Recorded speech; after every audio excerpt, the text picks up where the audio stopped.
third graders. Today we're going to work on something that's called a Venn diagram. So these circles are a Venn diagram.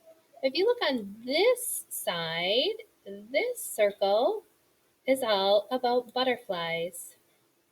And this circle right here is all on moths.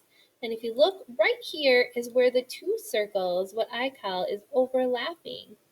Well, when they overlap, that means that the fact is true about moths and it is also true about butterflies. So what we're going to do today is we're going to read the facts up here and we're going to determine whether it's just about a butterfly. If it is, we're going to write it here. If it's just about a moth, we're going to put it over here. And if it's a true statement for both the butterfly and the moth, then we're going to write it here because that's something they have in common. We call those the similarities. Over here, this is different and different. All right, so let's do that. Right here under butterflies, it says active during the day. Let's read for moths. Moths, active during the night. That's different. So over here, we're going to say active during the day.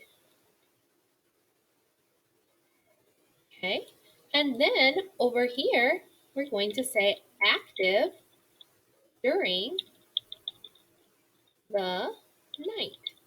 That is how they're different. That's a difference.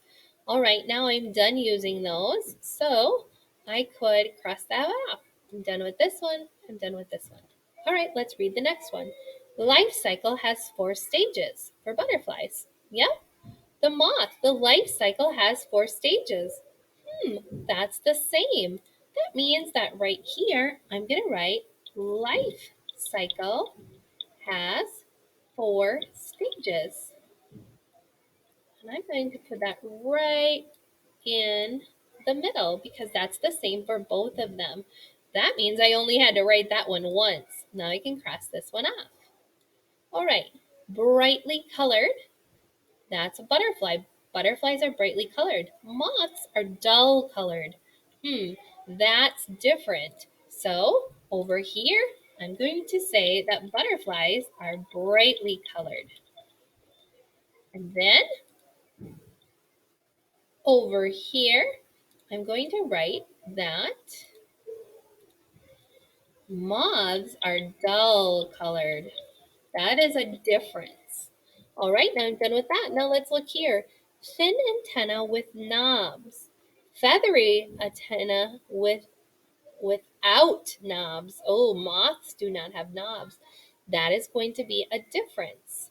So we're going to, and if I'm going too fast, remember you can always pause the video and you can finish your writing and then start the video again. I don't want to go too fast and stress you out. This one is feathery antennae